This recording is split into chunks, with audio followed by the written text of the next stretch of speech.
All right, Yes, it is second. 3 o'clock. We will go ahead and get started. Tom, will you do our invocation? I will.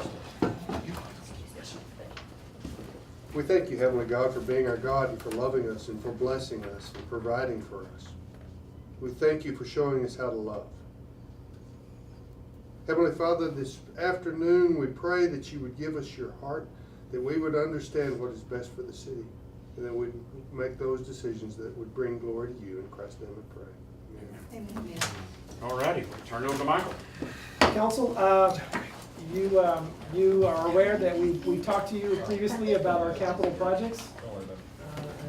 We had a couple of departments come in and talk to you specifically about what they were needing. We indicated to you at that time that we would have a follow-up meeting to give you an idea of what sort of mechanisms you may have at your disposal, so you could fund some of those projects, and that's what we intend to do today. We brought in George Williford, the managing director of Hilltop Securities, to come visit with you. Hilltop Securities is the city's financial advisor. They have assisted on a number of different occasions when we've issued debt or when we've done other things of significance. So with that, I'm going to turn it over to, I don't know if Cindy has anything to say, but George is ready to make his presentation. Okay, thank you.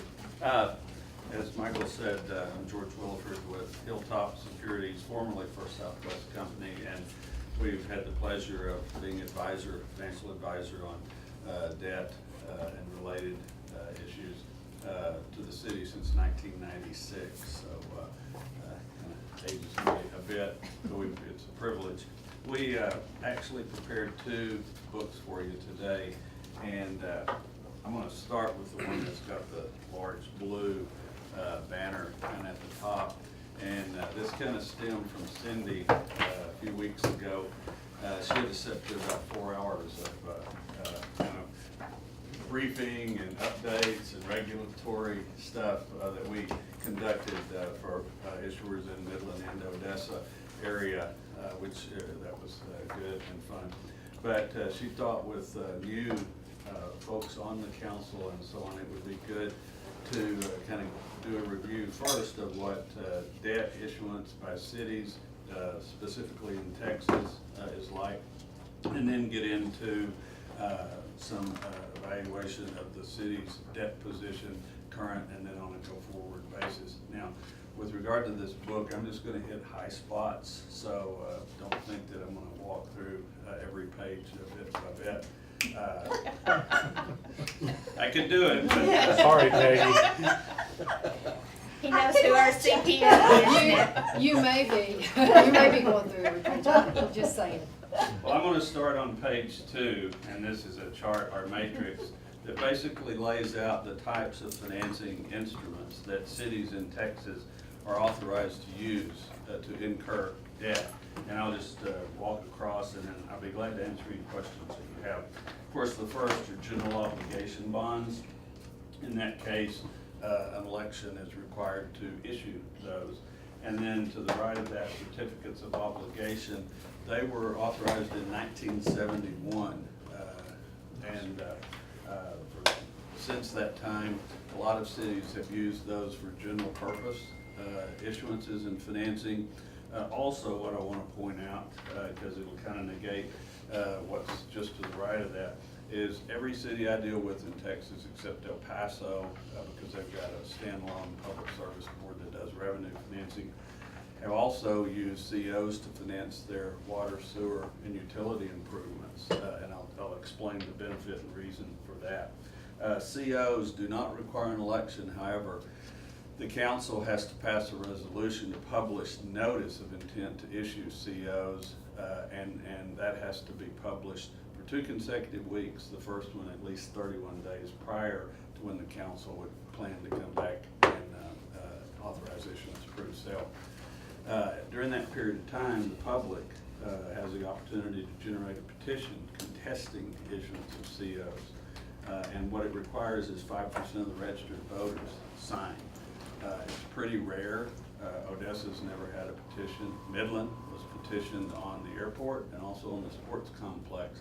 Neither one of them stood up just because of they didn't contain the requisite signatures. But I have a county that got petitioned, and I mean, as the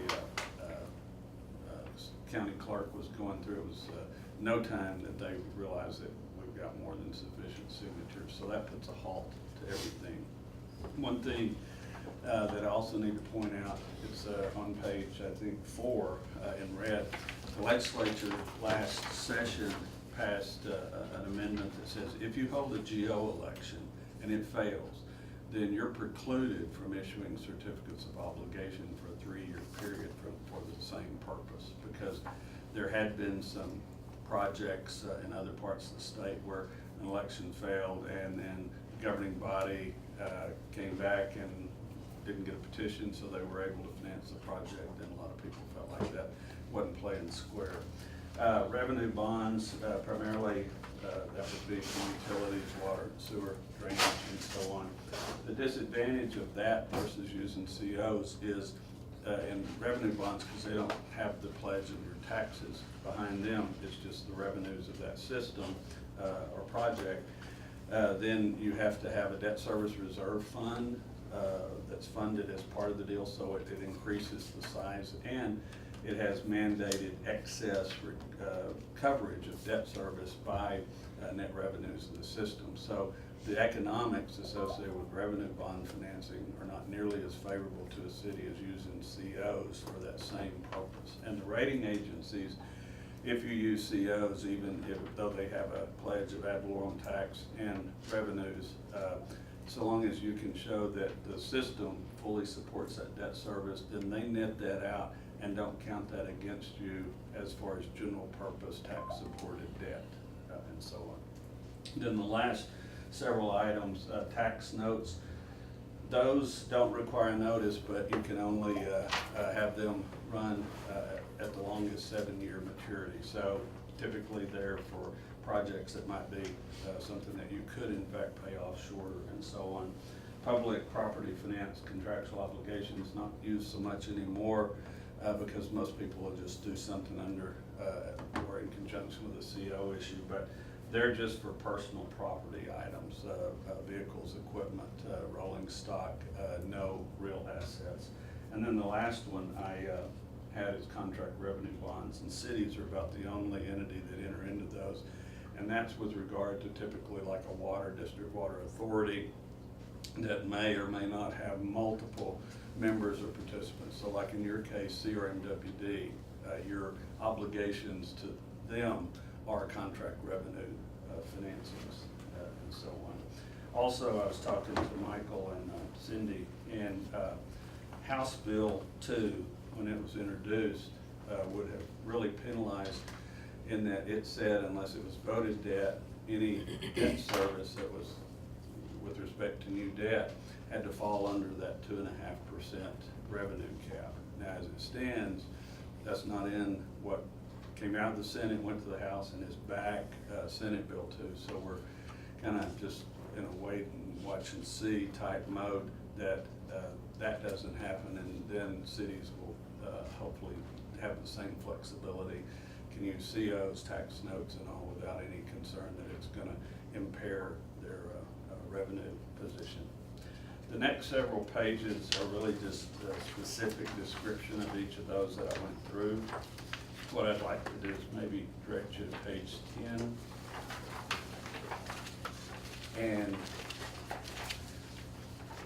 for a city, it undertakes debt financing. There's certain key people that are involved. And in reality, the first 3 up at the top, the financial advisor, which that's our job, bond counsel, it's a specialized law firm or attorneys with a law firm that are engaged in municipal finance law, securities law, and so they're assisting, like if you undertook an issue, bond counsel would generate the CO resolution notice, the ordinances associated, all of those things, and then ultimately, if you're doing an issue, well, whether it's a private placement or in the market, they'll give an opinion of tax exemption if you're issuing tax exempt debt that affirms to the buyers or holders that the city of Odessa has undertook this issue or undertaken properly, and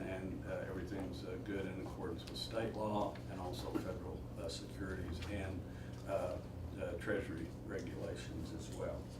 Then also, and the rest of the folks or parties on that play specific roles. The rating agencies are important to you, and I'll get into that in a minute. But as far as direct involvement, it would be the financial advisor, bond counsel, and then if it's a negotiated deal, whoever the counsel said we want them to be underwriters for us, because that's who you're relying on to sell the bonds and get you hopefully the best rates possible. So the COs are sold just like bonds, just like a municipal bond? Yes, ma'am. Yeah. Okay. The lawyer Albert Morrow, who wrote the Certificate of Obligation Act in '71, he was kind of one of the gurus of Texas bond law. I've heard him answer the question, if it walks like a duck and quacks like a duck, and so his bottom line was a CO is no different than a GO once you've authorized the issuance, same credit, and it took a while for buyers around the country to understand that Texas COs are in fact a general obligation credit, because they're accustomed in other states to what's called certificates of participation, which are like lease purchase arrangements. And we're like, no, that's not what Texas COs are whatsoever. So really the most significant difference is that it doesn't require voter Yes, ma'am. approval. Yes, ma'am. That's the most, okay. I mentioned the rating agencies. Page 14 kind of shows there are three major ones: Moody's, Standard & Poor's, and Fitch. Odessa uses Moody's and Standard & Poor's, and you see some of their by percentage weighting, the factors or criteria that they use when they're undergoing the rating process and so on. You have a AA3 rating with Moody's and a AA- with S&P. I think you can see on the next page, page 15, kind of, this is a chart of from AAA all the way down to BBB-, and anything below that would be what's deemed non-investment grade. But you're in the AA category, which is good. I will say the primary reason that you were downgraded a couple of years ago and are at that versus say AA2, if you read their write-up, it all hinges on the individual pension plans primarily in the position of those. As far as financials and management, economy and all that, they commend the city, but it's the pension plans that are kind of dealing with at this point. The page 17, this is kind of the process, and I always say I like this because it's a continuum, like in our role as financial advisor. Hopefully it just goes on as long as there are questions or needs by the city about, well, what if we did this or so on. But what I always point out is phase 7 to me is kind of the most important or most extensive. Everything else, phase 2 around the 6, are with respect to a specific debt issuance. Whereas under this ongoing service feeding into developing the financing program in phase 1, that's where we're interacting with Cindy, Michael, the council, about, well, here are potential needs, running modeling, assessing how that would impact either water and sewer rates, tax rate, and credit position, and so on like that. And that's where we spend a lot of our time, apart from just working on an individual issue and so on. So in this process, the way it typically would happen is that we would determine, or you would help us determine an amount of money, not necessarily what the use of the money is right up front. Is that right? Yes, ma'am. I mean, like, we wouldn't say, okay, we might say we need 50 and 30 for these different things, but what we're really doing is determining what we can afford, or how much we can finance first. Yes, ma'am. That's what we're helping you determine, and then, when you get to the issuance process, bond counsel has to know what are you financing. What are we gonna do with And so it all kind of ties and feeds, Okay. but more importantly is our modeling and just with respect to dollar amounts and impacts of those. Okay. Page 18 really is just the same thing. Instead of the continuum, it's just a flow, but it also, like under page 7, shows, you know, what those other services specifically, and then like under 1, like you just asked, where we would not prioritize the projects themselves, but review existing debt, survey resources, analyze the range of debt alternatives, and help develop a plan of finance accordingly. And then on page 20, we're getting into what are the methods of financing. And typically the public market is the most efficient way to finance projects, unless it's just too small or there's some other reason not to. Below that it talks about private placements, but those, and that's typically with commercial banks, some of them who have just a standard program of purchasing tax exempt issues by governmental issuers. But especially since the financial crisis and Basel III and all of that, banks, they're still active and interested and so on, but normally you're not going to be able to sell anything to them that extends much beyond 10-year maturity. So where you're talking about significant size and needing longer term payout and this and that, again, the public market is, you know, what we're thinking about or talking about generally. And then I did mention the Water Development Board because to the extent that your utility department and say engineers determine that, well, we could get a project or a group of projects on what's called the intended use plan for either the clean water or drinking water revolving fund programs by the Water Development Board. They both offer subsidized interest rates. So that is worth, so long as the projects themselves might be eligible as an alternative to going to the market. And that's just longer time-wise, so it's not as expedient. And then also you have federal requirements you have to deal with because they're using EPA money to fund those revolving funds. And so environmental and other things that you might not have to conform to if you were just doing it on your own. The last thing I wanted to, in this book, point out is on page 22, it's the 2 types of sale in the public market. And first is a competitive sale where we put a notice of sale out. The issue would be structured pretty much exact, and on a specific date and time, bids would be taken. The other method is where you select underwriters, an underwriting syndicate, and then we're working with them, and they, in negotiation with us on behalf of the city, are determining these are interest rates that are on market and this and that, and they're going out to sell on your behalf. You have a lot more flexibility on a negotiated sale than a competitive sale. And then market conditions, if they're uncertain or volatile, a lot of times negotiated definitely is recommendable versus just throwing something out for the bid and not knowing, you know, what type of reception you may get.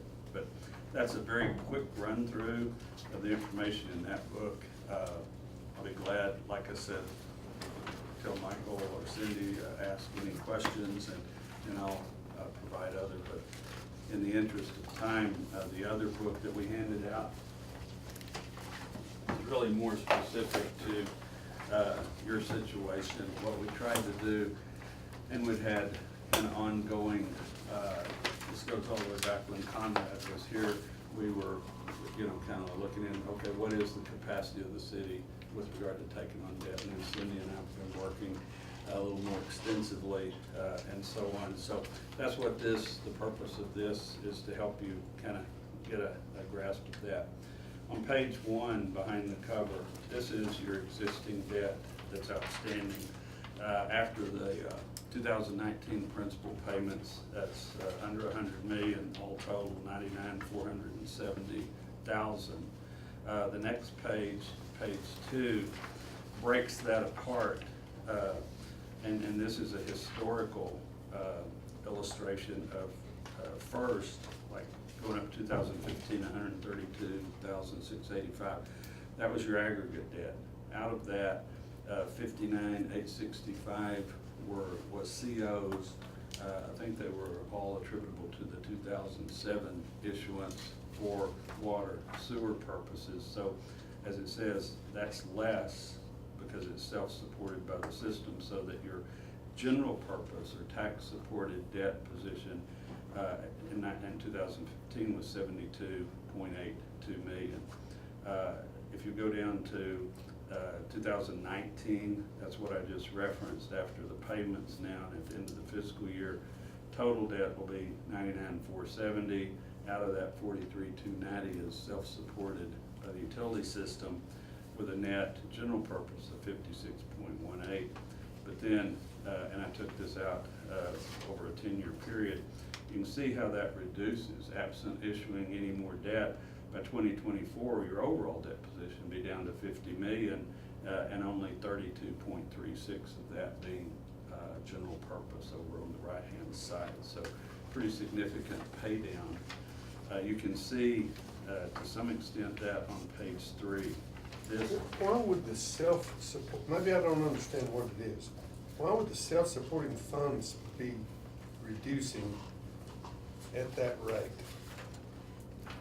just because the principal amount that's paid by the water and sewer system, every year when you make principal payments, it's reducing that principal balance, the same as the portion that's tax supported on the right-hand side.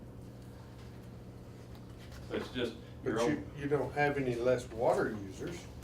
Why would the? This is just the debt that we're paying on, the outstanding debt. just the principal amount. So every year that reduces unless you add more debt to it. Okay. So this, And that's, your principal and interest, I mean, you're paying more principal towards the latter part, yes, ma'am. Yes, you know, because your interest is less. You're paying the same amount, but more of it's going to principal. And page 3 shows your principal and interest payments for all of your debt over time.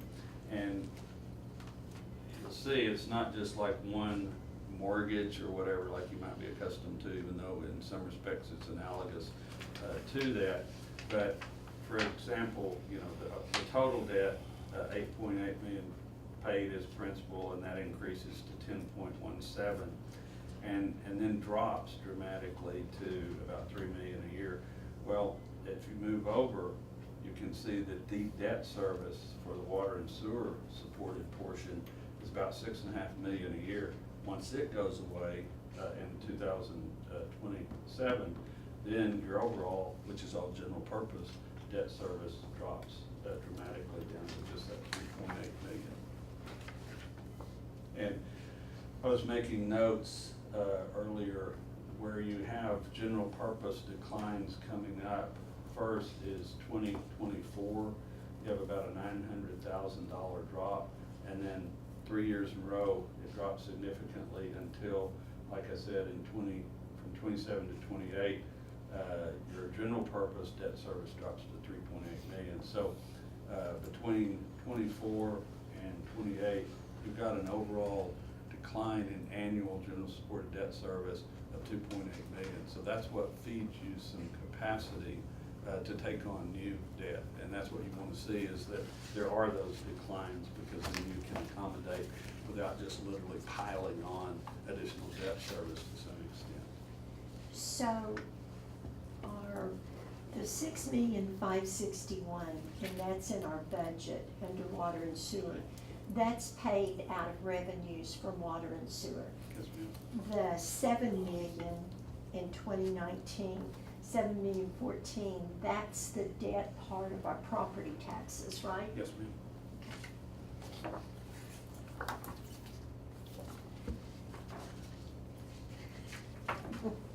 Then on the next page, page 4, what we did is, because I think this is worth noting,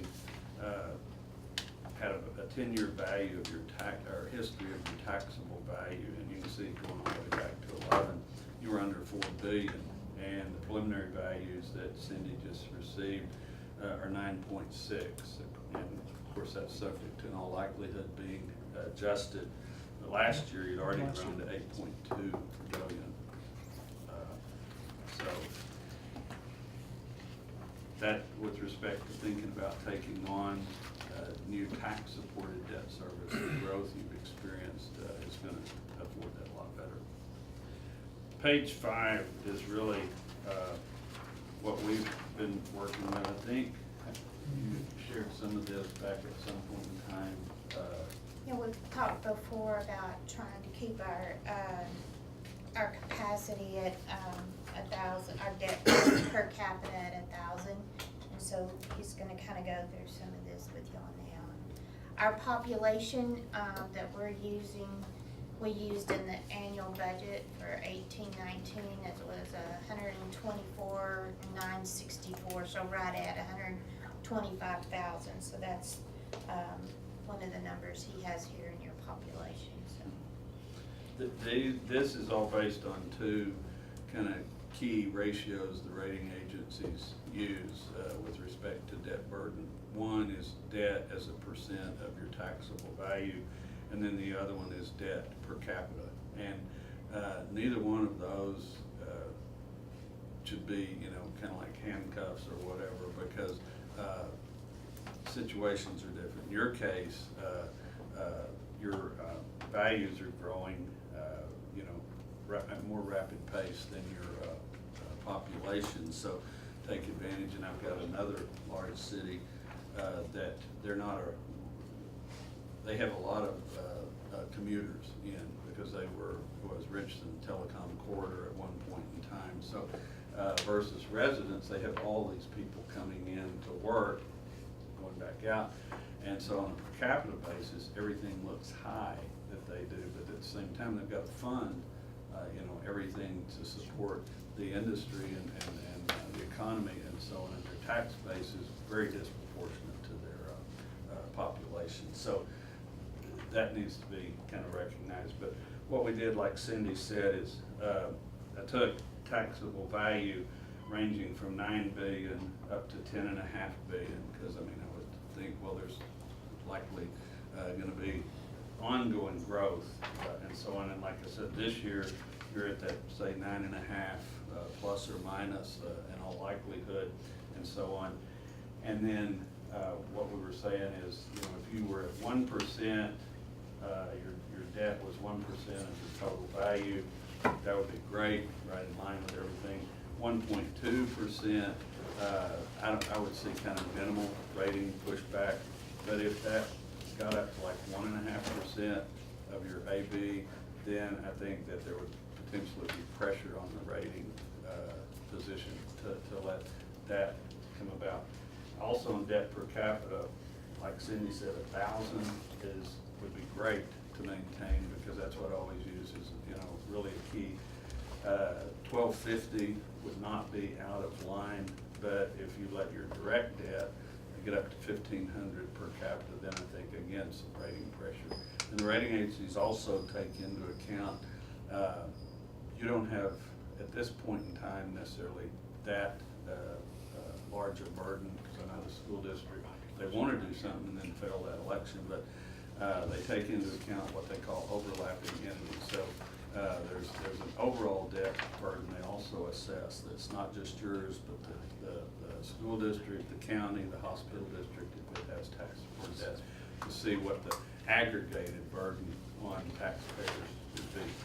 But kind of the bottom line of what all that I went through is on the debt as a percent of AV, this 1.2% at a 9.5 billion value, you see it said, well, the capacity conceivably is 57 million of additional debt. But then if you come over here to debt per capita, even keeping it at 1,000 per, I was using 120 to 125, but at any rate, 63 to 68 million.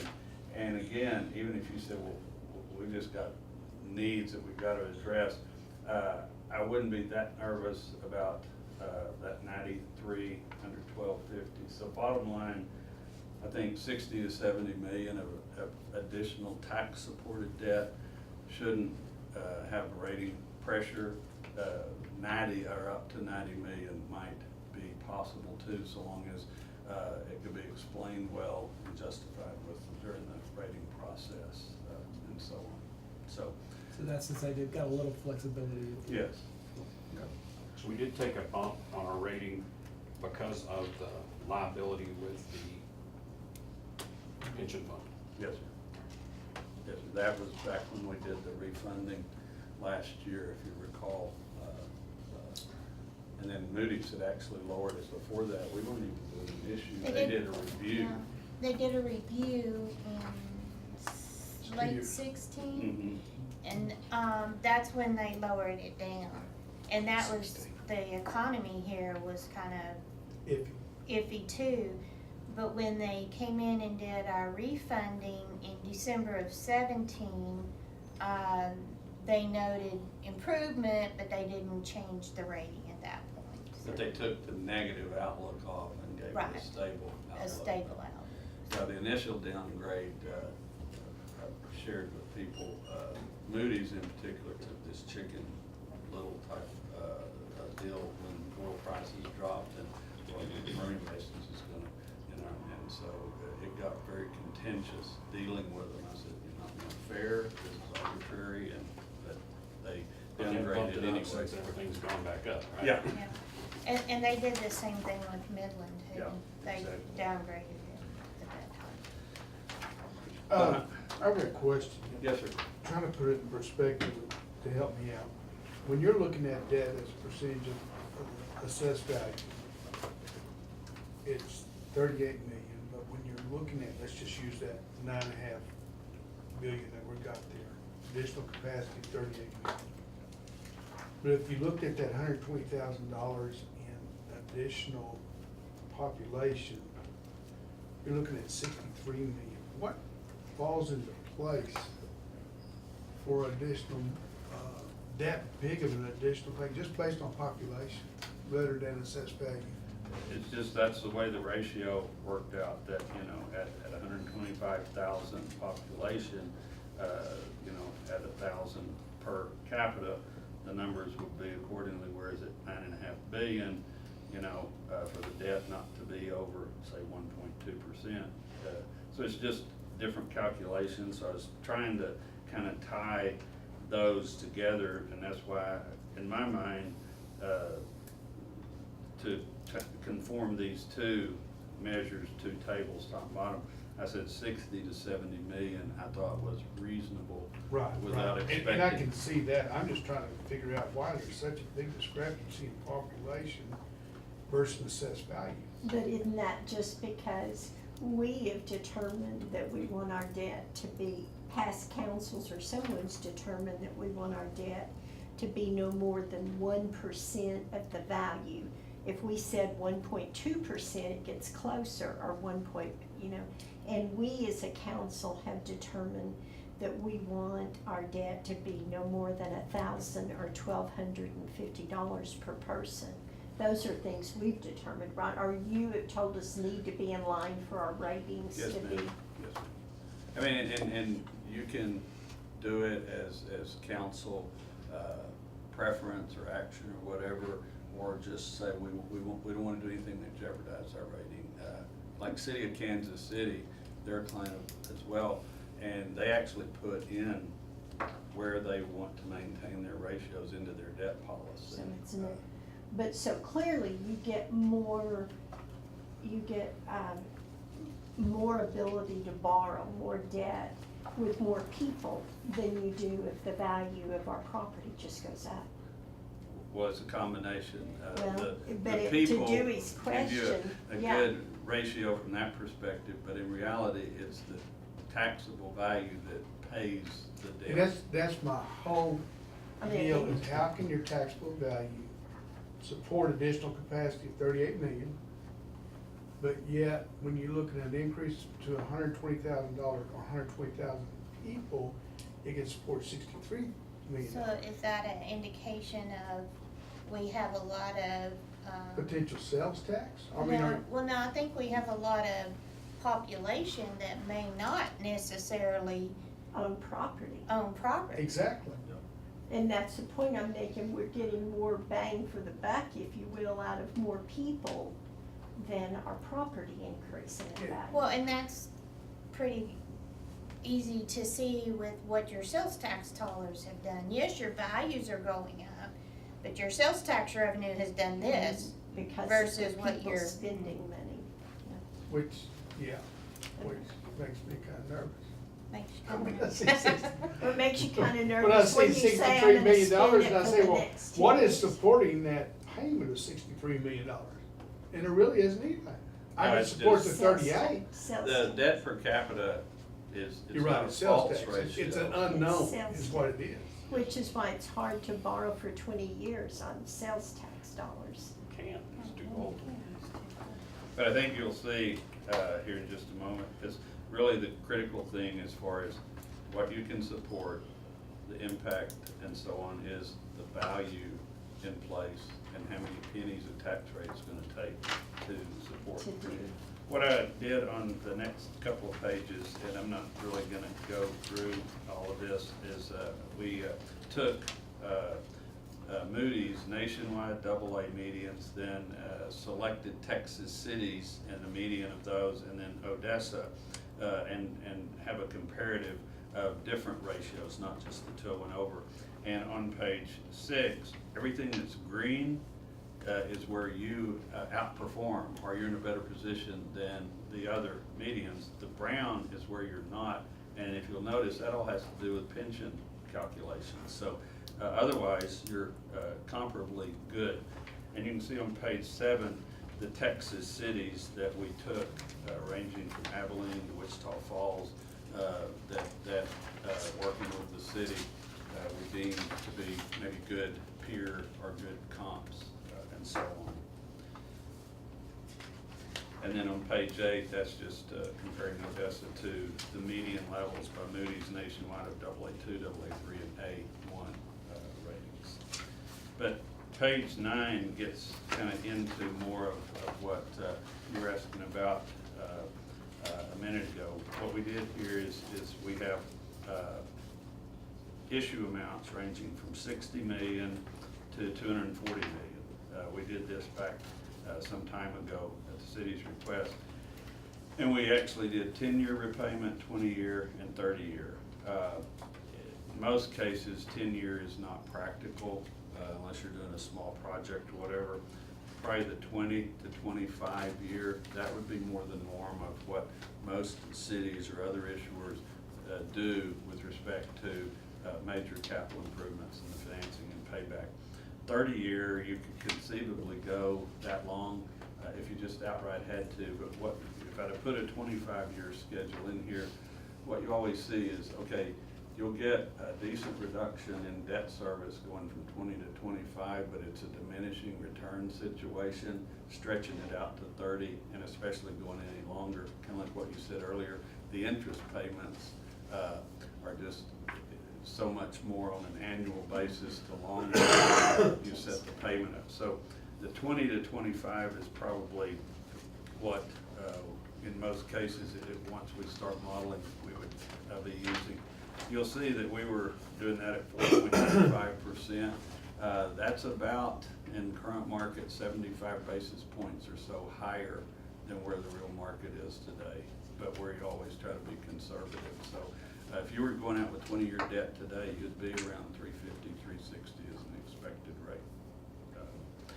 And do we, and I think we have sometimes in the past, if we were looking at issuing debt now, would we be looking at issuing just the new debt, or would we be looking at taking any of the old and rolling it in here? I mean, I was curious why we've got 100, 120, 160. Would we take the old probably and roll it in here? Well, some I of it? mean, in some cases, you can do what's called refunding or Right. refinancing, but that's just if there's economic reason to do that. And Like what in your payment is, 2017, late 17, we did a refunding to take advantage of lower rates.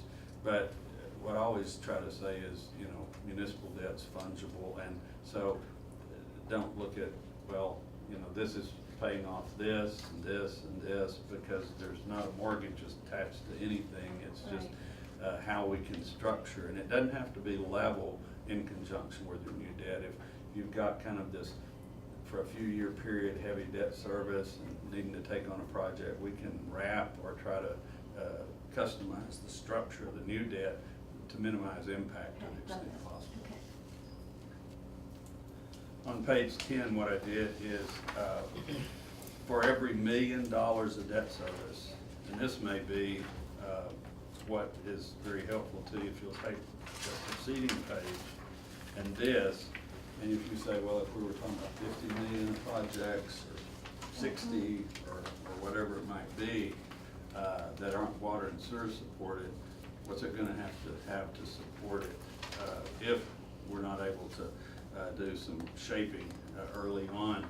This shows the tax rate required at different property values to support $1 million of annual debt service. And as you see, at $9.5 billion, we're using a 97% collection rate in this analysis. So if that's not correct, we can alter, but you'll see be about 1.09 pennies tax rate requirement for every $1 million of debt service. So basically, if we did the 60 million in 20 years, we would be talking about 4.5 cents increase on our taxes.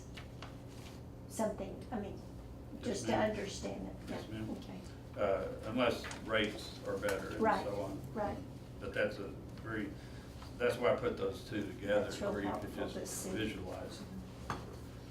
Then the last page in the book, because I know not necessarily as imminent, but you're looking at some potential water and sewer needs and so on. We spread the net revenue situation of the water and sewer system, and I'll have to say, we'd need to sit down and get clarification, because in 2017, the net revenues available were 18 million. Well, they jumped to 26 in your 2018 audit.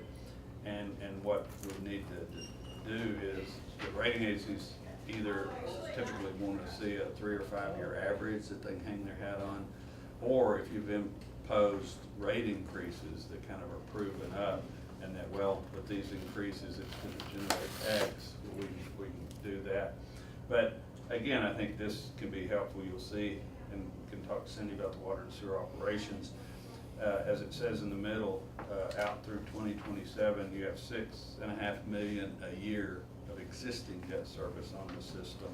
And then what I did below that was say, if you were financing, again, 60 to 240 on a 20 or 30 year payback, what would that be? So you'd add that to the 6.56, at least through 2027, to say that's our total utility debt service. And you know, that pretty much shows that even all the way back to 15, that 11 million or so would, or at least come close to supporting, you know, an additional 60 million at a 20-year plus the existing. But most cities, even if they're doing COs, they don't, it's not advisable just to do a one-time coverage situation and say, well, if our debt service is 9 million, we're generating 9 million revenue. There needs to be a little margin there. And just to give you an example, the Texas Water Development Board, if you go to them and you're issuing COs, they want you to show that there's a 1.1 times at least coverage there. That's not as stringent if you were issuing revenue bonds standalone. That'd be more like 130 to 140, but still, you want to know there's a little bit of margin or cushion, so if you get into a wet year or other situations where your water and sewer revenues might decline, it's not going to mean that you're having to come out of reserves or something to afford debt service. So, this, as you use the 2016 net revenues available for debt service was 11 million. So currently, we still have the 6.5 million to debt service on our existing debt. Yes. So that only leaves us a little over 4 million Yes, sir. for additional, based on 11 million. Now, I don't know what, as you mentioned, it's going up to 26. Is that, are those 18 numbers right? They don't tie back to this budget. No, our 18 numbers, these are draft numbers that I gave him from the audit. Our water sewer fund, a big part of that is your Pioneer money. That's in your net amount. Now, we haven't necessarily ear tagged it for debt service yet, okay? So some of that's not being spent, so that's going directly to your bottom line. That's a big Right. chunk. So We also had a significant increase in water sales, particularly due to the Quail Run plant. They were taking water through a pipeline out of Amarillo, and about 6 months into the year, they started pulling from us. That pipeline shut down on them. So we had a huge increase in our water revenues there. So would you say the 26 million, part of that 26 million in 18 includes the 10 million that 10 we get million. a year for Pioneer? It does. And then. Less whatever we spent out of Pioneer funds. Right. Which is what, 2 million? I'm not sure what we've actually spent this year. We're working on the line design and the master plan.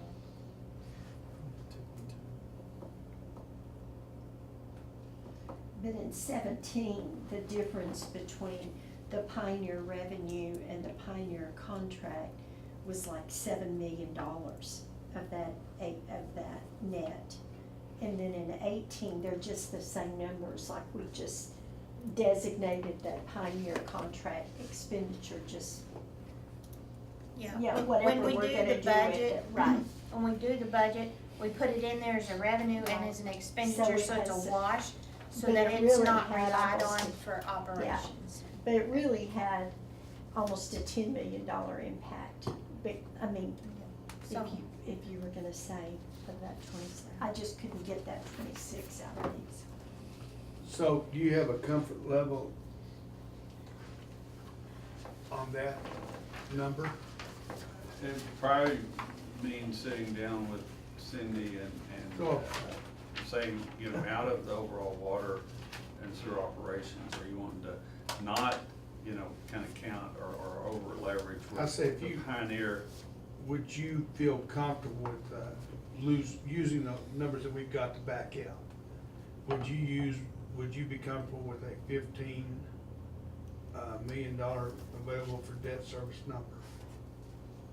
I And would then think you'd have if to take you all- out the 6, so you got roughly $8.4 million to look at. Would y'all feel safe with that? I'm just asking, just to Yeah. kind of get an idea. Yeah, just however you want or need to treat the Pioneer net. Well, I'm saying you gotta take that out. I mean, let's Mhm. say we But I had sat down again when I was on the plane, and if I just took 12 to 20, and if 15 million was what you said, Yeah. that's what we can hang our hat on for operations and that revenue. Having a 1.1 time margin or coverage, that would mean that your annual debt service would be about 13.6 per year. And with the 6.5 that you have, that means that you could afford roughly another 700 million, and then in 27, of course, that 6.5 drops completely off. So we know that we have 8 more years of Pioneer money at $10 or $11 million. And so if we wanted to use that for this water and sewer infrastructure that we need, looking at your page 9, that would tell us that we could spend 80 to 100 million that could be serviced over 10 years by the Pioneer money, right? Yes, And that really is kind of completely separate from anything that we would do that would normally be serviced by income, because that's really like its own little special thing, right? yes, ma'am. Am I thinking about that right? Yes, ma'am. Okay. And that's not unusual, people that have kind of an unusual revenue source and maybe limited time, that you may not wanna do long-term financing against that, but kind of segregate it that, Because okay, we we're know gonna let we've it got pay that. this, and then our regular system operations pay like this. So with respect to that, you could either finance against it. Of according to how long you expect to get it, or use it as a pay-as-you-go, or whatever. Yeah, I was just wondering on that, if we went ahead and spent the money to do, let's say, 80 or 100 million of this infrastructure, do we have to do some financing agreement, or can, I mean, we know we're gonna get this $10 million every year. Is there some way to do it where you don't have the certificate of obligation? Or, I mean, you know, it's kinda like we're paying for it ourselves, but we do need the money up front. So we have to go through this process to get issue the debt upfront money. And then use it to retire. Unless that. we could get a bank to do it. Yes. We can do sweat. You know, the biggest problem is we're losing 20% of our value off of that money. Yeah, It's a big number. Yeah.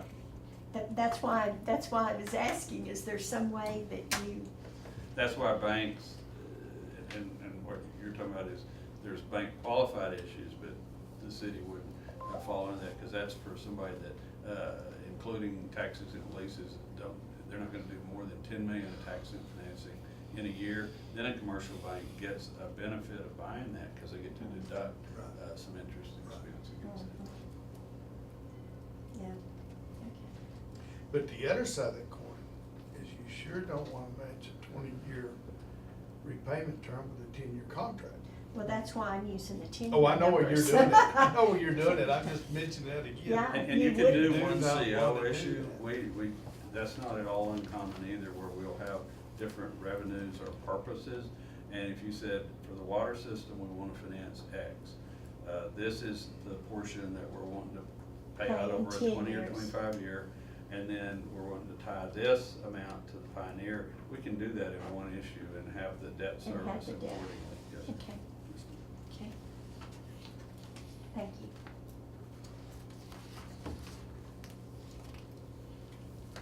So what are you ready to go with?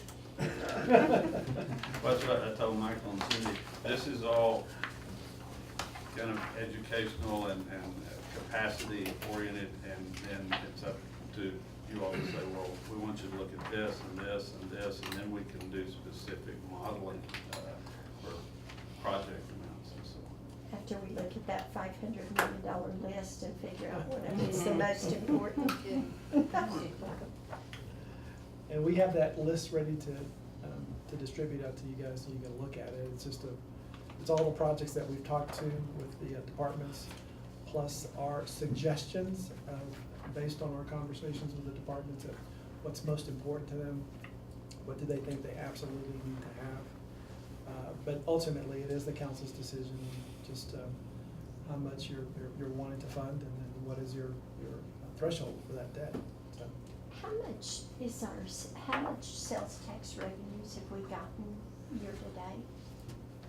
Do you know offhand? Not have, but I can check it real quick. I was just trying to, I mean, we projected like 37 million, I think, or something like that. And I was just curious, I mean, we know we're gonna do more than that, but I didn't know how much more than that. Well, so far, we've not seen anything less than what we've collected in the same month the prior year. So we're on target, and we ended up at 50. So the 37 million was just a conservative number, it wasn't We do based it on by the average. previous, okay. we always, Be We very ended successful. up at 53,6 in sales tax for the last fiscal year. Do you want to go over these? we've got that list, council. I know Mr. Hamilton's not here, and I don't know if you want to talk about those priorities, we certainly We can. talk, I think, We need to talk. now, do you have that 500? This is reflect, well, it doesn't include a large portion of Tom's Thank kind of you. Oh, long-term this maintenance. is, none of this includes water sewer stuff. This is strictly, So this is the 200 list, yeah, Yes, ma'am. another one. That's, the 300 list Yeah, is not the the water 300 and list. sewer. Okay. So again, I'm sorry, no, you go ahead, Cindy. so we just kinda, we got together with, police and fire and public works. So police is requests were not, that significant. They are the completion of the multi-purpose building and the animal shelter. And we looked at possibly doing something different with the animal shelter to bring down the cost some. We're talking about more of a, maybe a metal building with a different facade on the front, something that Mike could save $1.5 million cost there. So, we looked at completing those two projects at a total of 12.6. Parks was another What one. about fire? I'm sorry, go back up to fire. Okay. I want to be sure I didn't just Right. miss it. No, I'm you sitting didn't, thinking, you did I? didn't. So we talked to the chief, and we visited with him again today, and he thinks the most critical thing for them would be to relocate the Fire Station 6.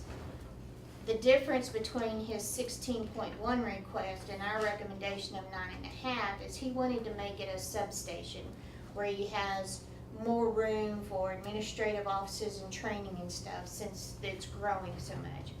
So what we contemplating was getting the fire station relocated, and if, based on what amount of funding we want to do, the 9.5 would get him the place, get the base amount of the fire station done, and then have room to grow to add his substation at some point. And then to get a station out in Lawndale. That particular station on 6 would be designed in such a way that it would allow for future expansion if that's what the council chose to do. Okay, will this allow double stacking? Because I know that is a concern. I think under the current design, if we follow the base design for a regular fire station, I don't believe it does allow for double stacking. The original concept, the 16 million, I think did. Yes, ma'am. Mayor, what we did talk to Chief Alvarez about was adding an extra bay for an additional ambulance for this location, and that's why there's a difference in pricing there. So beyond the additional, or the existing apparatus and ambulance, there would be a second or a third bay for an ambulance. So what are the two different recommendations? What's the 14?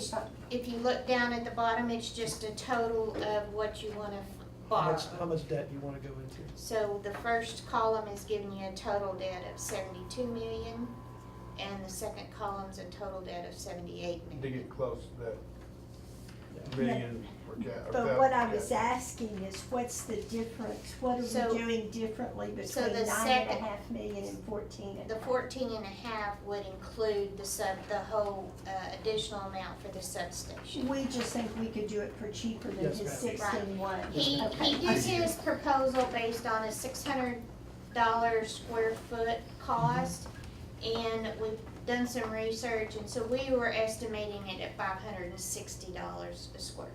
Okay. Okay. Does this lower our rating? Does this what? Lower our rating? The ISO, I think it would be, without Station 10, I don't know that it could.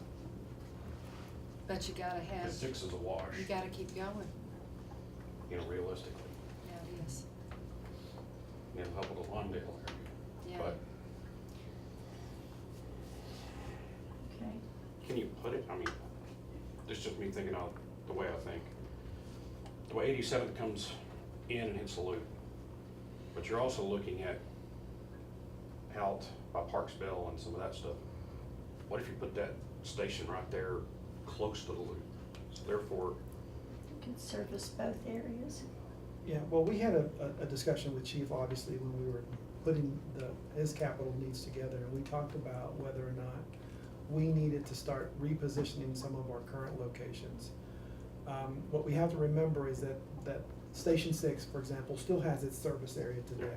And that doesn't really change. It might expand a little bit. So that one has to stay.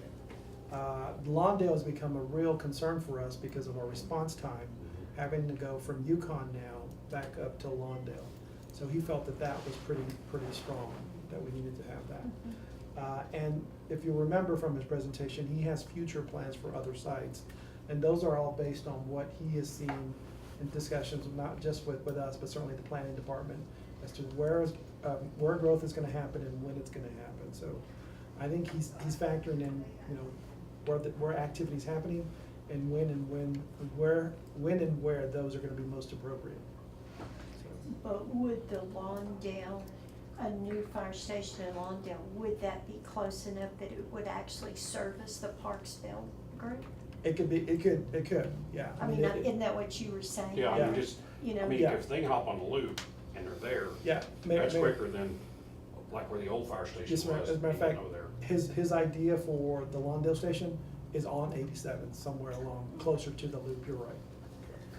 I was just thinking Yes. about that in terms of the Yes, ma'am. Parksville group saying, Yes, ma'am. Until you can put a fire station on. In right. Parksville, yes. Right. Remind me again, where is Station 6? So there by It's- Broadmoor, shop, you know, where the old Furs cafeteria used to be.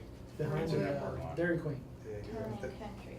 Just a question, okay, we moved 6, can we turn around and sell that station to that school?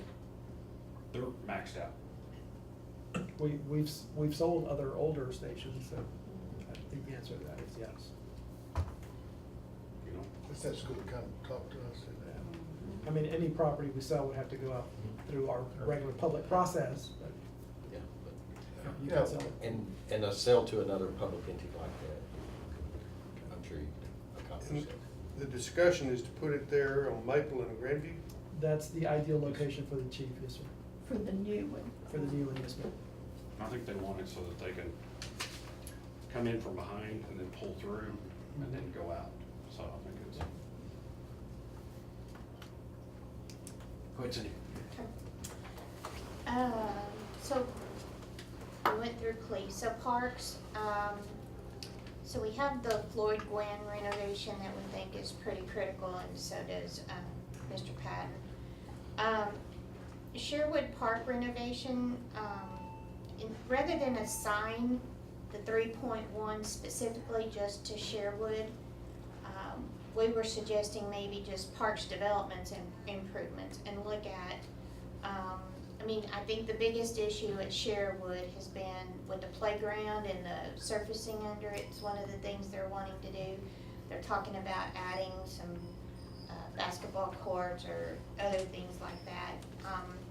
We felt by putting it more generic, if we had other needs at places, other parks, then that would cover that. We've spent quite a bit of money on Sherwood Park in the last few years. We're fixing to complete the community building. We've done a lot out there, so we didn't wanna just specifically tie it to Sherwood Park in case there was other things that needed to be done. And that gives you a little flexibility. And bear in mind, council, this does not include any of what may be new as a result of the new Parks Master Plan. And that was another concern, is Yeah. that, you know, so we will have that coming out, which will have a whole new itinerary of what we should be doing with our parks. But isn't that like 18 months out? Yes, ma'am. I mean, Yes, ma'am, it is. Yes, it is. So is he looking at just postponing the Oakwood and Bastrop parks? Or do you know? I think it's just a matter of the money, where we can put money in. he's asking, it's his ask. Oh, on the yeah, it's le- his. On the left side. It Yes. would be, are we looking at postponing those? Or Right. using That's some true. of that Right. 3-1 for those as Yeah, well? that's what I was just wondering on that 31, if he was, that 3-1, if he was, Right. He's asking for all of those. Steve, no, no. Plus he Yeah. he was just on a short day then. yeah. And then we get to Public Works, which is always a fun one to talk about. Not north. North of 191 is us. So Audrey was the number one thing on Public Works list, so we left that there. The next two that have to do with Branch Street, from 2nd to 10th and from 2nd back to Interstate. You know, we've had lots of discussions about what we want to do with Grant Street, particularly downtown. Grant Street is a TxDOT street. Philip or Michael, you wanna talk about Yeah, so our Grant- ratings with TxDOT? Yes, so, you know, we've talked in the past about whether or not the city would have the appetite to take on Grant Street as part of this revitalization effort, because it is, Cindy's right, it's currently a TxDOT road. So TxDOT would be probably more than happy to give that to us, but that means that we take it not just from Second Street, we have to take it from Second all the way to Kermit Highway. There may be some maintenance funds that could go with it. Well, and so what we've talked about internally, if we do it, do we really wanna do that, and what is the cost associated? We've estimated just the cost to rehab, based on a design that we came up with, Second to Eighth, at about $8 million, I think, to redesign that, and that would be widening the sidewalks and reducing some of those lanes. But we also understand that for some people isn't a very popular idea. So the other option, instead of the city getting it, those two projects, believe it or not, have rated high in terms of our scoring with the MPO. We could simply make sure that TxDOT maintains those projects as priorities. That means that they'll basically stay within the same configuration, but I am certain that they'll work with us and get our thoughts and ideas on what other things we could do to enhance Second Street. And I think if we also set aside some money to make those enhancements, I think we can work with TxDOT and possibly have TxDOT pay the bulk of that expense associated with Grant Street, and still get something that's redeveloped, redesigned, and still accommodates everybody. So that's our thought process at this point, as it relates to Grant Street. So that kind of shows you towards the bottom, you'll see downtown improvements, setting some money aside there, and that has to do with the streets, the infrastructure type items there. And then possibly $4 million set aside for any other TxDOT projects that we might need to help with in that area. The $2 million for the East Channel Drainage Basin, that has to do with the country club there. Tom, I think initially this was estimated at $4 million. We talked to him this morning, and he thinks they can do something in the $2 million range to fix that. This isn't the Fondry stormwater that we postponed, is it? Yes. But we're using the money for university. Yes. This would be finishing that. Yes, ma'am. And then he wanted to go ahead and make the designs for Dawn and Dawn Avenue from 87th to Yukon and 56 from the loop to Wadry, so that any development that comes about could possibly be participating in that future reconstruction of those streets. Talking about widening, Dawn, is that what? It's Yes. dangerous. Widening and straightening I out. know, I understand. Oh, it's crazy.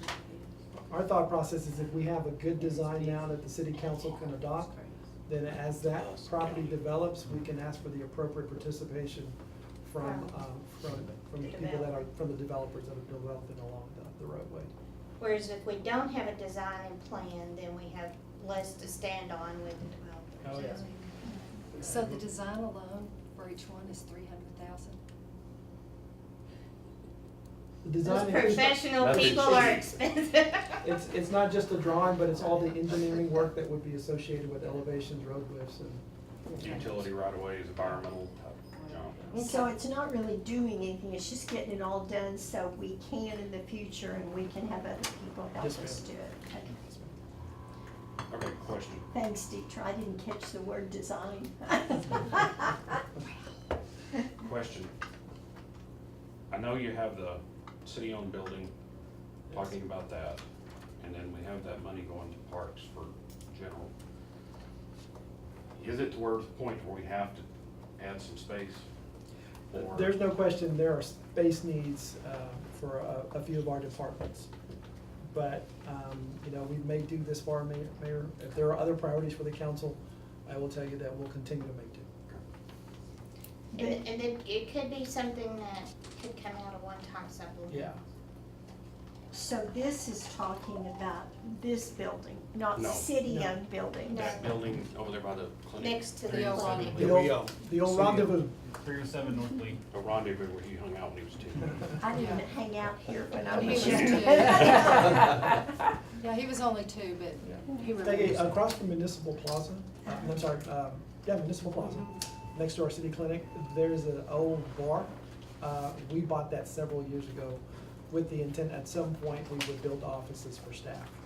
You weren't here at the last, this was a presentation that was done on They talked about 30 that. This employees. building here. And I asked We them- own the building.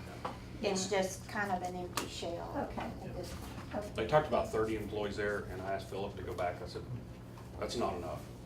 So they're talking about looking at 60 employees now. Could be in there. So. So, that'd so be achievable. what, okay, these are all things that we could potentially finance. Where do we get the monies, for instance, if we wanted to knock down the OA? Where does that money come from? Does that come out of sales tax monies, excess monies? Well, you've got a fund balance, Right. you've got money, and so that money is comprised of several things, but in particular, it's comprised of excess sales tax. But it just, that's what I'm saying, that would just be something we would vote. Yes, ma'am. So when we're talking about paying some of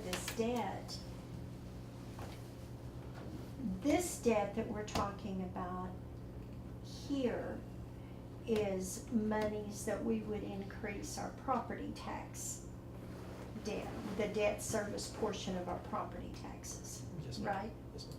Okay. That'll probably be for this year, and that's it. Okay. Well, it takes it back to where it was about 10 years ago. You're- Our property Yes, ma'am. tax rate, it's Yeah. down a little under a nickel from 10 years ago, so it takes it back to about that same rate. You're right, Peggy, 'cause From we like had- 47 to 52, something like several that. years ago, all we ever did was drop it. Right. Other thoughts? Everybody's quiet, this group's never quiet. Again, these are just our thoughts. No, Council certainly. it's good to see and think. Yeah. I'm so Good to glad do. to see something to be thinking about. Yes, ma'am. And I My really only appreciate this. thinking is, or my only comment is, we're still kicking too many cans down the road. I understand, but we're still kicking too many cans down the road. When you have a growth that's gonna be anticipated to be 2,000 houses out here on the Parks Bell, Last year, we built 750, roughly 750 homes. And we're trying to increase that number to keep up with demand, so if it goes up to 800, I just look at what that's gonna do to the infrastructure. sure. That's scary, so I mean, Well, Welcome to the that's council. why P and Q are critical to us Yeah, too, to keep exactly. that development going. Which are, P and Q which are are, not included. are No. not on No. this, that's the water and This is strictly sewer. your geo debt. This has Right. nothing to do with water and sewer fund. This is the debt that would be paid for out of our property Property tax taxes. increase. so when are we talking about having to move forward on this? Come on. Oh, that's it. We're supposed to move, but yeah, hey, One thing to keep in- It will take a little bit of time. We can't do it tomorrow, but obviously, y'all know what the needs are. I think it's, So this that even, y'all need to make y'all's decision as to what you want to, how much you want to do and what you want to fund out of that. So Cindy, like the tax appraisal, since notices have just come out, you know, in which I'm really proud. Are you? You like that? Well, we projected an increase. sorry, did you? Jeff, Mary. Oh, And, trust me, and it by is- the way, that increase is, we've only gotten Odessa's projected, and so we added in Midland's, but it was actually Midland's last year's values. Okay.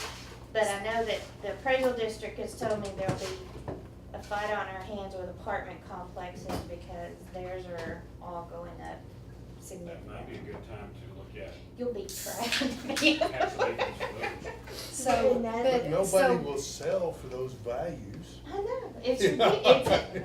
Argue with I'm them if not you like. sure what the comptroller's office is doing with that, that's. So y'all's numbers do include what these new rates are, right? I mean, have they given you No, a they don't projection? No. include the rate, they just include That's the the taxable value, value. that's Oh, just okay. the We value. set the Then So if we we- apply Yeah, whatever rate right. we want to against it. So if there was, theoretically, we figured out if we kept the rate the same, what it would be. That's what I was, No, we haven't, I don't. So, and we talked about this before, on your rollback rate pretty much stems from just the M and O rate. Tell me if I'm saying this incorrectly. As it stands now, yeah. Yes, as it is now, unless our friends in Austin change it. So your rollback rate is limited on your M and O portion.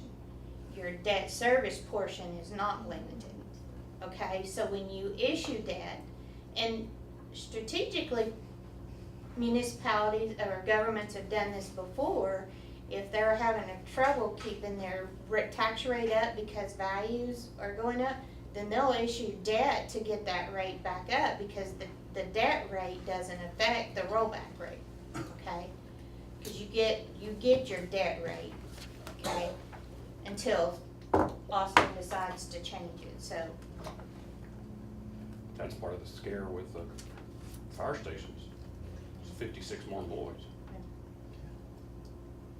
You know, And equipment for those things. And that's an issue that we've talked with John about too, is that if you add 2 more fire stations, so yeah, you need them based on the population and your expansion. But he can't even fulfill the extra 9 that we gave him last for 18-19. And he's 9 additional employees. He's I short mean, just because we 17. have them. Of course, you know, there's one theory in there that would say if they had more stations and they didn't have to work as much, I mean, that the conditions would be better and it'd be easier to staff. I remember back when Richard was here and we told PD, Right now, I think it's just. you get the full and number we'll of give you runs. extras.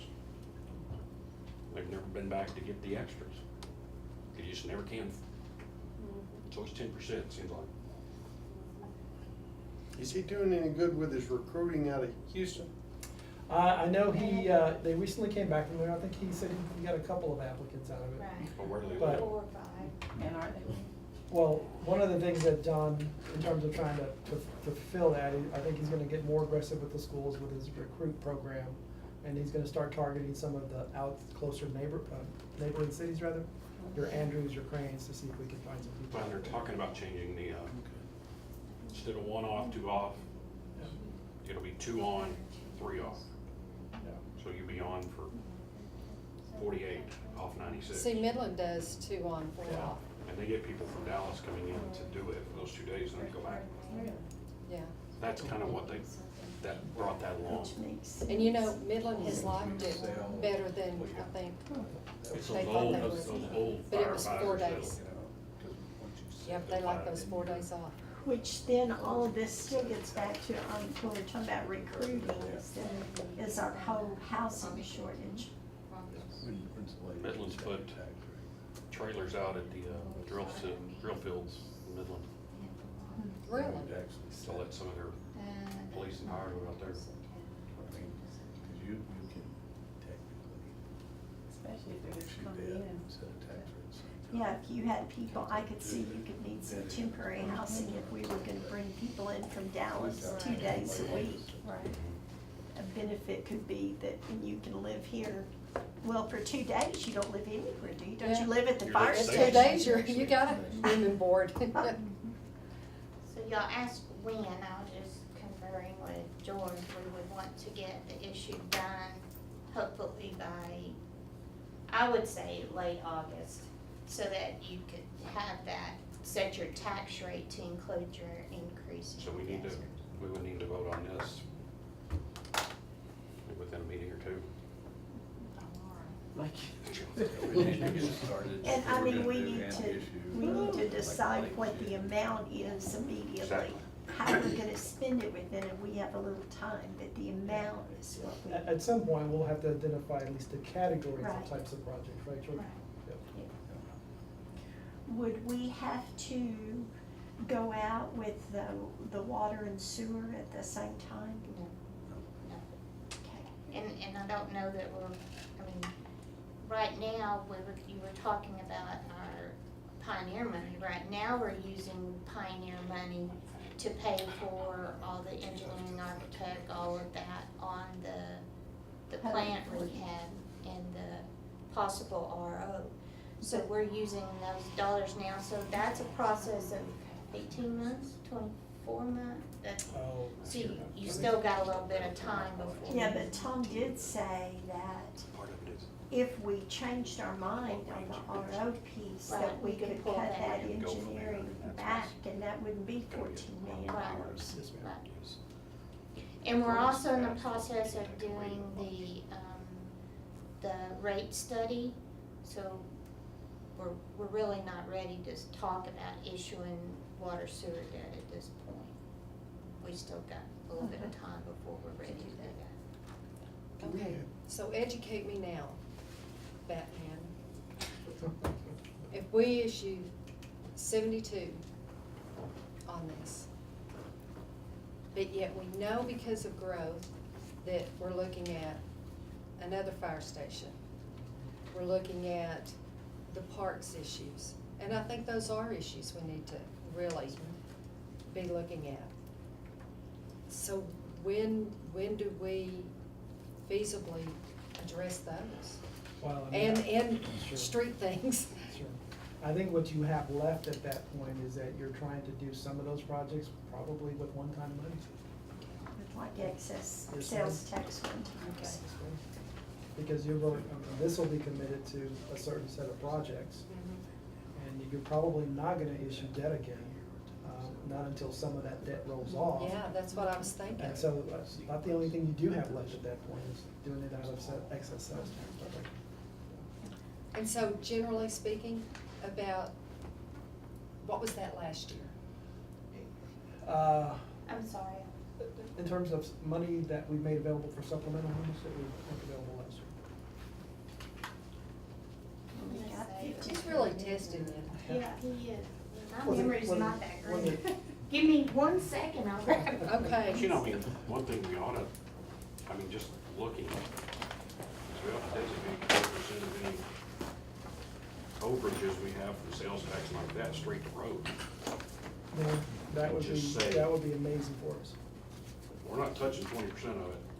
It's not on somebody's wish list, it's going straight If we could to identify, I road. think 2 we might million a almost year. have to. Yeah, I mean, that's, Yeah. you know, I understand Steve wants parks and things like She's that, going to but see. we know what cost of roads is doing. Right. You know, it's just, yes. and, you know, I think. we Tom, have you're time. gonna say something? Well, I just, do we have a forum for the public to voice their opinion on some of these things? This thing is looking to me like a PR situation, not a problem situation. I think you could do town halls.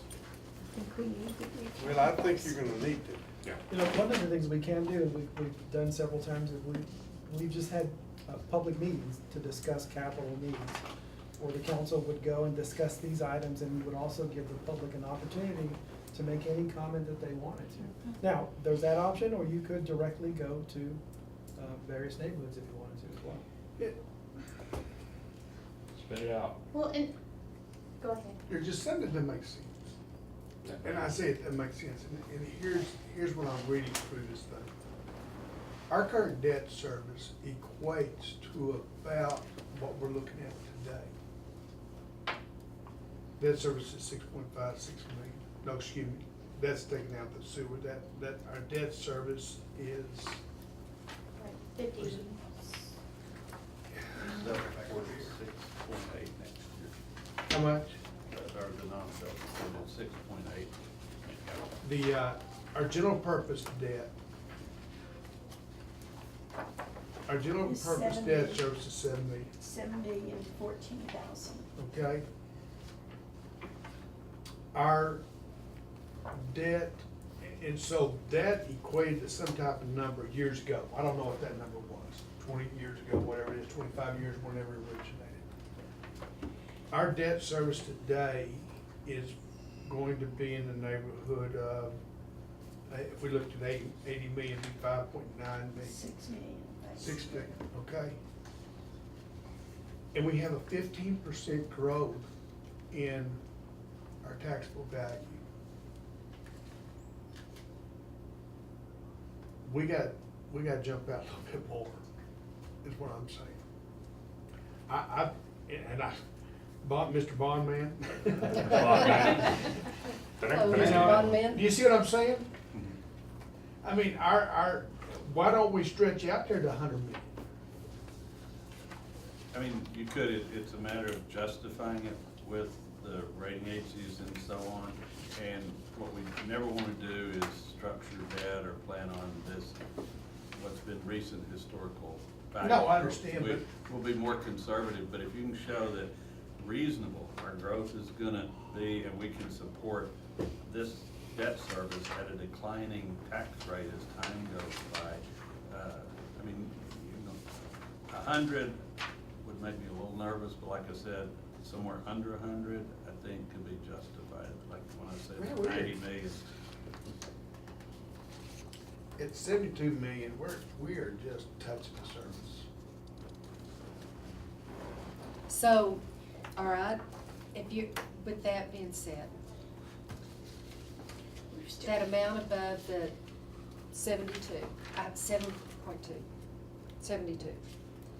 Here, what are you thinking needs to be included in that? Are you looking at the roads? Are you looking at the parks? I think or- the thing that bothers me more than anything is the safety of our people.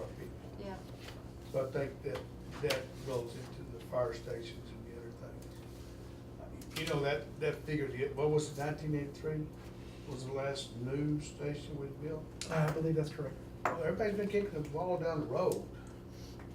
And sometime we're going to have to face the fact that we've got a need out there that's got to be addressed. And I think the safety of the individuals that we're looking at is the most important thing in my mind to our population. And you think once we do that, we can hire the people to, I mean, 'cause I think we got to come up with the various different things to get it done anyway. You know, we've got 100 and we're anticipating $125,000 population. They're all not working for where we need them to work, but they're here. Well, I guess one of my concerns is the streets getting to the point like University is, because we keep coating it, but you know you gotta tear it down, and there's, you know, you're looking at some of these, South Dixie, and all of these. You know, you need to go out for a bond, but the bond in Ector County is dirty work. and then I also think, you know, along with the people that are coming in, all of it is important. If we have all these people in, we don't address some park issues, you know, then we got some crime happening. And I don't because they disagree, and that have was my anywhere to go. next statement, is why can't we get the PSP to come in and do these parks? Why can't we present a plan to them? I mean, And I think that's exactly right. that's something that's got to happen. Yeah. Well, why aren't we asking? Why I haven't we mean- asked them? We haven't asked because they've said, we're not gonna just do little things all over. You guys need to get your act together and figure out what you need and come talk to us. And they've identified specific categories, like education is one of them, housing is the other. Transportation is the other. I I think don't there were think 4 parks would categories. fall under there. I don't think parks was one of those categories.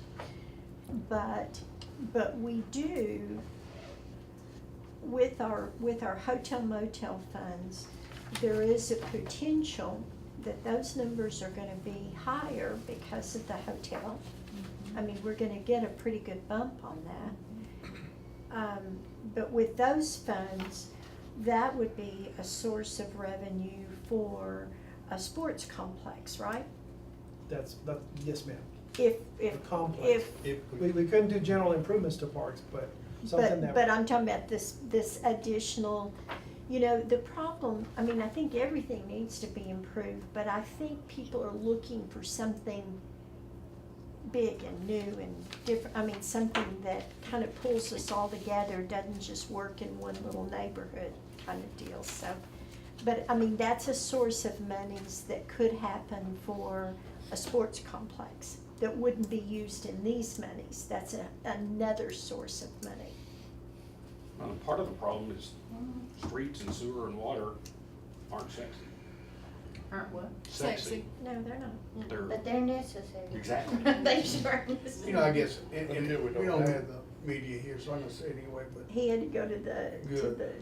is it the county? we have center? 125,000 The hospital people here, of which none of them have been employed by the city or the school district, so they're coming in here for some other purposes.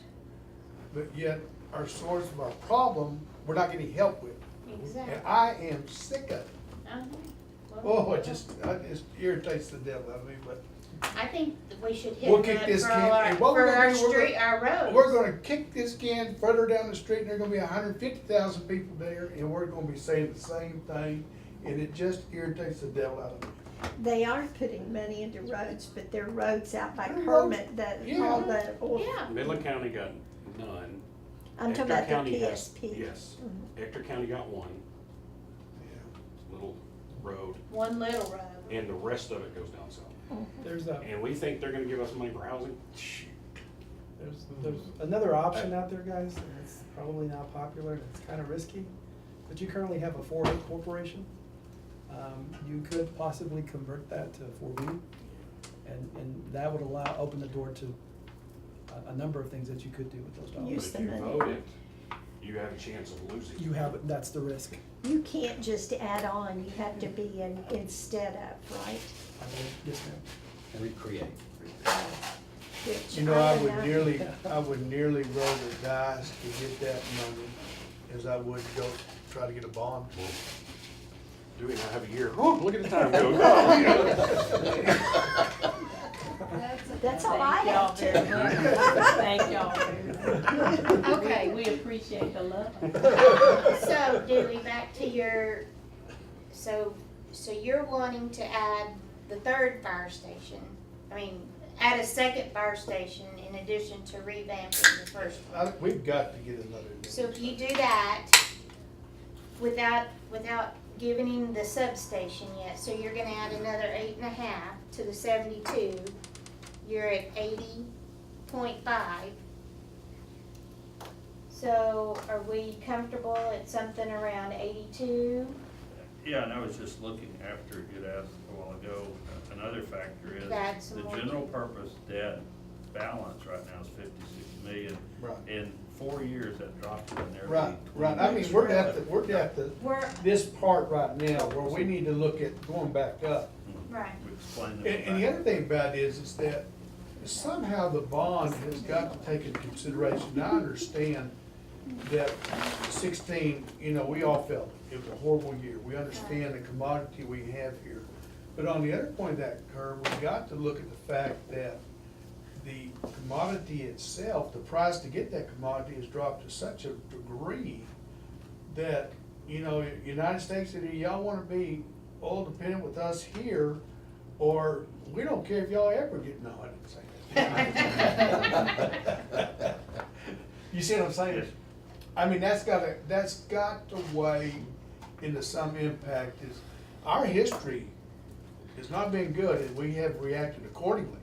Well, and what may help us too with the rating agencies is that our pension debt, our fireman's It's far pension better, debt is turning around. Yeah, yeah. That, Yes. that It's turned identified, around quite right, a bit. right. It's in perpetuity, it is identified. And our implementation of OPEB didn't really cost us much either. I really say we need to stretch as much as we can feel comfortable with. And the alternative to that is to do a good amount now, and then in 4 years, then we free up a whole lot of money and That's true too, and you show that growth. Right. So if you actually experience that growth over Then the it can next be- 2-3 years, Then our bond, Then you then can we can come- maybe refinance even to get That's something with better. that, or you just issue additional debt Right. at that point. refinance and do additional Right. debt. Oh, but honestly, Well, none of these refinance projects gonna isn't- be quick. Isn't as You know how popular, slow everything is here. isn't as It may be available 2 years anymore down as the road it before used you to get be. this fire The system. only other thing that I really think that we cannot afford to do, and I think history ought to repeat itself with what we've seen, is if we anticipate a higher cost, we need to go with the higher cost. Because if we save money, hallelujah. But if we don't, it has just been a thorn in our side trying to find the other things That's available to true. do it. That's true. And I appreciate us being conservative in a sense, but that conservative, it cost us $4 million on the project university. I don't think that's gonna get any better. I really don't think the price of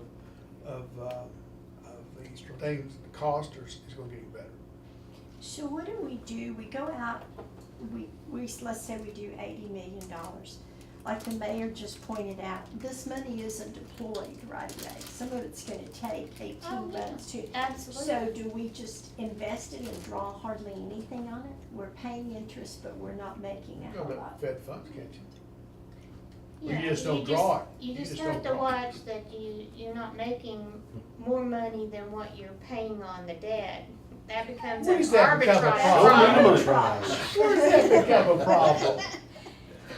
Well, the buyers of the bonds don't like that. You know, when you've got 6 I months was worried T about it bill being the other paying, way. what is it, 244 today? Which is, In the 10 years, Where we- two, Yeah. you're not whatever, earning I enough mean, for what you're paying. you make it in an inverted curve. But if you're That's making probably- profit, the IRS wants. Their share, Oh. But because you sell them as They non-tax. have a good account that you don't have. to. bonds are not draw notes, so when you It's issue, you immediate get the funding. full proceeds. So the choice would be, Tax our pool. rate's low enough and everything now that we want to sell X, or do you wanna split it and do, this amount this year, plan a year from now, we'll come back to pick up the rest of the projects. I mean, those are all options that you have. I wouldn't take that risk of the rate increase. So, but the fact is that we will have monies that are not deployed yet. It seems like one of the things that we need to really be thinking about is what our excess sales tax, what that number might be, and what the requirements are for that. We still have some stuff left on the conference center. I mean, so we know really what we have, because some of these projects could be one-offs and be done in a year. I mean, And that was with our last, sales tax. one of the reasons we didn't show the additional office space as being funded under that is a one-time. We have I an think Florida equipment might be need one-time. coming up that is a one-time. 19.7 for one So time? did you find the numbers No, that's on? Florida. The two, Oh, the right. two I'm sorry, big that drain. So last Right, put I'm off sorry. that we bumped off from university, we ought to be able to get that back out of sales tax monies and do that. Yeah. Yeah, That phase yes, 2 on yes, Fondren. yes. So we did a total of 8 million last year, but we split it because we did 4 million out of last year's money at year end. And then we did 2.4, which was the body cams out of current year money. And we set aside the 1.8 for our salary stuff. Body cams And have already the saved us money. 1.8, have we done that? We're Wrapping that up. wrapping that up, So we're wrapping that up. yeah. but if you- It's been, our salary survey's been, and we've got a recent development that's kind of blowing us away. And then how much money did we put back into the fund balance as well? Well, About 5, right? yes, or close to 6. Close to 6, so.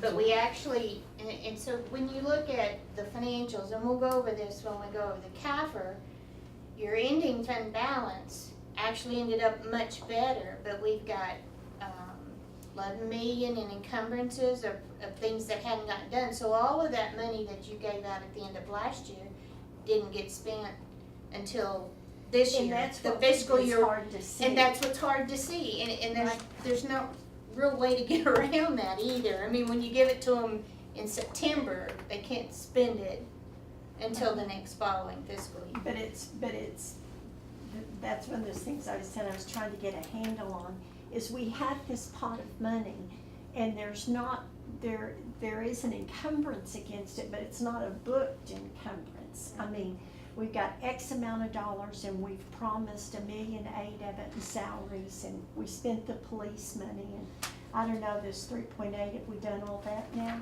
These supplemental requests? They're working on them, I don't know that it's been totally So you have this money, but you don't have it all. right.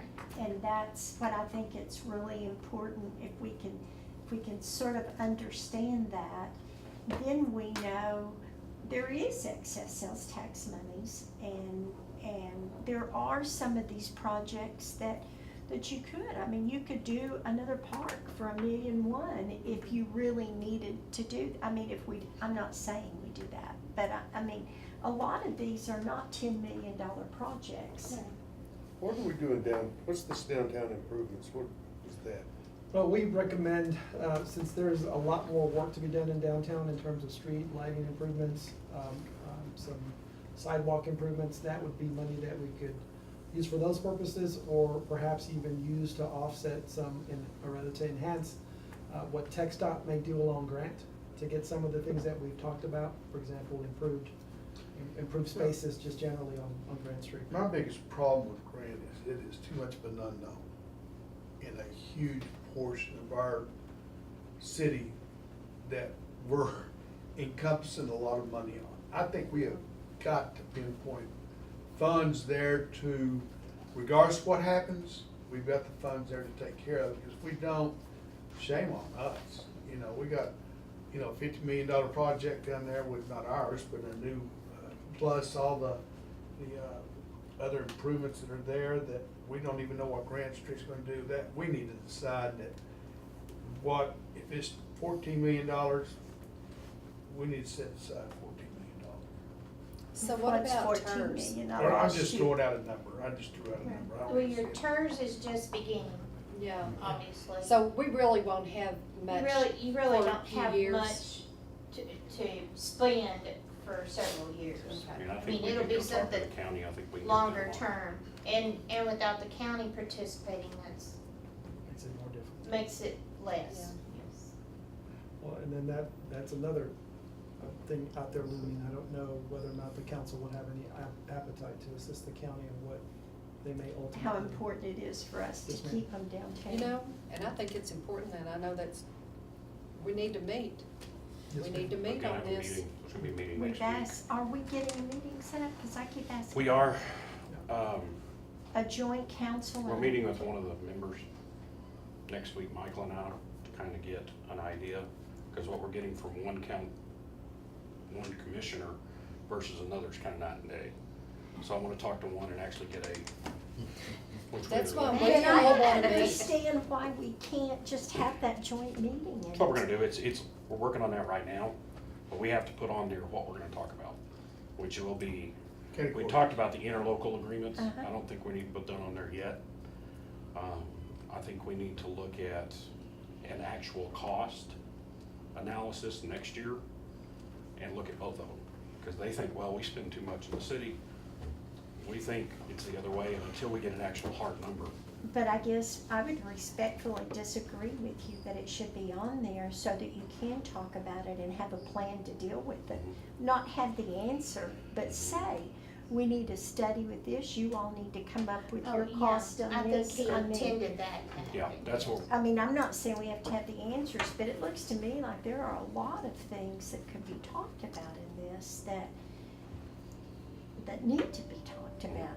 I was shocked, and Michael confirmed it, I was shocked after that meeting that they did, and then several people said that if they move out by the jail, that they're not gonna take down the courthouse building. They're just gonna walk out of it and leave it. I just went, what? So here we are, a whole block of downtown is gonna be a dilapidated building, and they don't have to do anything about that? that's part of that 10, when they, in my opinion, cook the books, but that's just my opinion. Well, it is part of the 10, but I'm saying, then I said, well, you'd have to do that, so jacking with the numbers, and they said, no, we don't have to do that. You know, Dave, one We of the don't things I have to think, do anything except and I walk out. appreciate, you know, the one-on-one possibility. We need to get them in the room. We do. We need to get them in the room and let's talk about it, let's go our ways. And do it. At least we know which way to go, and I don't care who wants this, who wants that. You know, even before we met with them, I had 3 meetings with that group trying to. Let's get them in here. Let's get them in here, talk and go on. And do we need a facilitator? I think we're gonna need a facilitator. I mean, I think we need someone. I do too. That or an armed guard. Yeah. We're gonna have more Yeah. cards on the way. George, what are you doing about? Not a good facilitator. Going back to what you said, Peggy, in regards to usage of sales tax, I think that's fine and good and great. But I think we need to identify $20 million, or we need to buy as much long-term debt as we feel like we can afford and go with that. And if something else happens that's better, good, because then we're gonna have those funds for a longer-term asset, which is great. I don't disagree with you. I'm just saying if we go and borrow 80 million and it takes us 2 years to deploy half of, we don't even deploy half of it for 2 years, we're paying interest on a big amount of funds that we haven't even used. But can't you get taxable funds on it? No, we can earn interest on I it. didn't Right. say Yeah, we that, can earn but there interest. is a You just difference. get in trouble when you earn more More than what you're you- paying Yeah, out. but I'm not worried. I'm worried the other way. I'm worried about us paying interest because money doesn't make that much money now. And That's that what is I'm the true trying to say. case, That's yes. costing us something, where we're 2 years into a 4-year period, at the end of which we'll be 54,000 less in debt. I mean, I'm all for borrowing what we can, but I'm just saying, the next 2 years, half of it won't even be used. And then there's only 2 more years before we've got that whole 50-something thousand paid off and we can get, But do you then see we, what I'm saying? well, in a sense, but then we are betting on that, when those needs are there to be borrowed, that the rates may be higher. Yeah. And I would rather take the percentage that we've got today and be able to figure out, I know what we can do based on what we've got. And if anything else happens, great, wonderful, then we can go out and build a facility for these people to come in and live in, or whatever it might be, where I think we've had that too many times. I think we've kicked that can too many times because of that type of thinking. Well, we've got all this money sitting there, we're not gonna be able to use it for a while. Let that somebody else's problem. Well, I don't want it to be somebody else's Right. problem. That's why I wanna know about sales tax. I wanna be able, even if we use some of it that is earmarked for something 2 years down the road that could be replaced with sales tax money. No, I think we need to get what we can get. I'm just saying that in 4 years, there's an opportunity where we have $55 million more open up. And so I would rather see us use whatever money we get for projects that can be done, that we can get going on them and get stuff done, rather than start paying debt service every month on $40 million that we're not gonna use for 2 years. And I guess my statement as a bank would be that if we went $40 million in 3 years, it might be at 8%. Well, they've been saying that for a long, yeah. No, and I mean, that is something, that. Yeah, I mean, interest you know. rate risk is Right. something we've been dealing with for 20 years. Sure. Anyway, I just, if we get the money, I just want us to use it. Yeah. I want people to see So Peggy, what's what you're happening. really after is how do we get these projects going faster Yes, than we normally would? yes. Like, I don't wanna know that we're gonna have $80 million in an account and start paying on it, and 40 million of it is gonna sit there until I'm off council, and you're off council, and you're off council. So I would say that the one of the things that takes the longest on these projects is the design of those projects. Especially road Yeah. engineering. But if maybe if we could identify a way that aren't necessarily tied to these amounts, identify some money so we can begin the design work on some of these, That- that would help speed up projects. That would be great. And, I mean, if we tell people we're doing this because we're gonna do these things and nothing happens for 2 years, you know, they don't get it. Well, I think your fire stations would be something that could start pretty quickly based on obtaining the land. Yeah. Really, pretty much any Floyd of those. Park is probably something that can start fairly quickly too. 'Cause we have 4 I mean, structures. based on our And the needs versus PD what we're stuff. borrowing, 5 structures. it's nearly a third. Yeah. Okay, well, give us a number. I mean, the animal shelter, you know, Yeah. that couldn't be that hard to design. I'm very much in favor of what you're saying on adding that Station 10. I think it's long past it. It is long past it. And, you know, to answer the question about the response to Parks Bill, yeah, physically, but, you know, what they look at is a response radius. And so, Yeah. you can't just push it over a few blocks to try to make it, cause then you've defeated your whole purpose.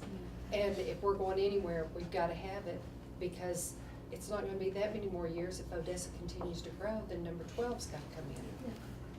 So you said, George, you could live with 80, can you live with, what can you live with, Max? Live with 82, George. Like I said, comfort level was up to around 90, justifying that.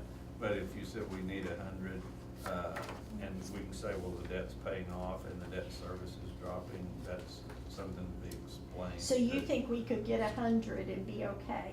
Because I we've think got in 5 years, we had Under 50 100. dropping off. 99.9. 99, he said under. Yeah, that's, if you remember, I said when I was looking at the measures, 90 million, I felt was a bit of a stretch, but it's a justifiable stretch. Yeah, that's what I thought I heard you say was 90, I didn't hear you say it. Okay, we got 8 minutes But- until we start the next meeting, so. But at this point, if we added the fire station, that would put us right about 82. And I think we could come up, yeah, But talking about from sales tax or whatever, I am very much wanting to get these parks going. That, you know, the 2 that he has identified, I think if we don't stay on top of the parks, but we might be able to with our excess, right? Well, I mean, you know, I understand about the sport complex. We need to, you know, like you said, not in a little bitty neighborhood, but we do need to see it on both sides. We need to see growth. We need to see good things happening on well, the sports everywhere. complex isn't in this. Right, no, I'm anyway. just saying, you No, use that as an but that's example, that has become an issue. Dang it. No. What do you think? What are you thinking on this? But I mean, I'm listening to just everybody. I think you're gonna have to tackle another road project. Because you know, what they figure is, the MPO is about 20% a year cost increase in road projects right now because they're so volatile. Doesn't seem like you're ever under budget, you're always over budget with those. And, you know, I have concerns about Station 10 because you're gonna have employees for it. And you're gonna have to increase the budget. So it's 56, so you're gonna be close to, you know, 78 more firefighters. When we're 16 short now, but we have 7 from the academy filling in some of those, so you're actually 24 short now. And that's I gonna be know. tough. I know. So, but we've talked about a lot, and so we're gonna take a 5-minute break before we start up the next one. Yes. Because we